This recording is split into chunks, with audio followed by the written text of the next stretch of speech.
So I found it very interesting to learn about the Poets of ISIS and the effect that it had on the members inside of ISIS and how most of the Western world and people outside didn't really know about it.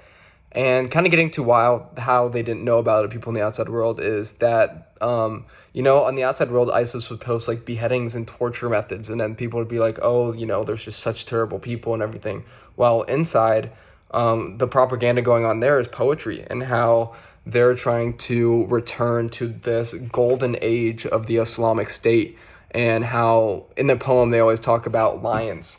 and how they view themselves as lions and how a lion is a very symbolic animal for them. And I find that very interesting in Islamic poetry. And also, it's kind of interesting that they mentioned that this poetry can be used as a recruiting tool for ISIS because, like they said in the video or the little podcast, they said that they recruit, or in secondary school, all the kids learn about Islamic poetry and the importance of Islamic poetry to their culture and religion. And the fact that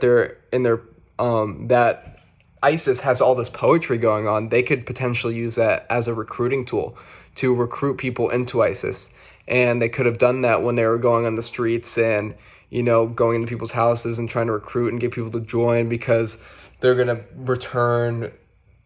the Islamic State to the golden age. They have so much money and wealth that they can use as bribery. And it's just very interesting to learn about this and how they could potentially use poetry, of all things, as a bribery tool to, because religion's such a major thing in the Middle East, and that if it's touching the people's religion and they want religion to return to something that was great,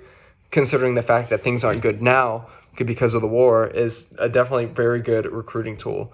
And one actually thing against ISIS is,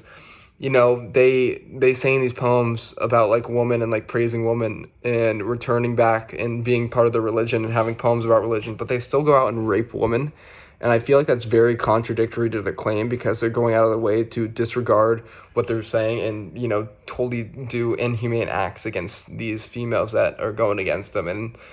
it's just so against religion and so for religion at the same time. It just doesn't make sense, and it's a little confusing.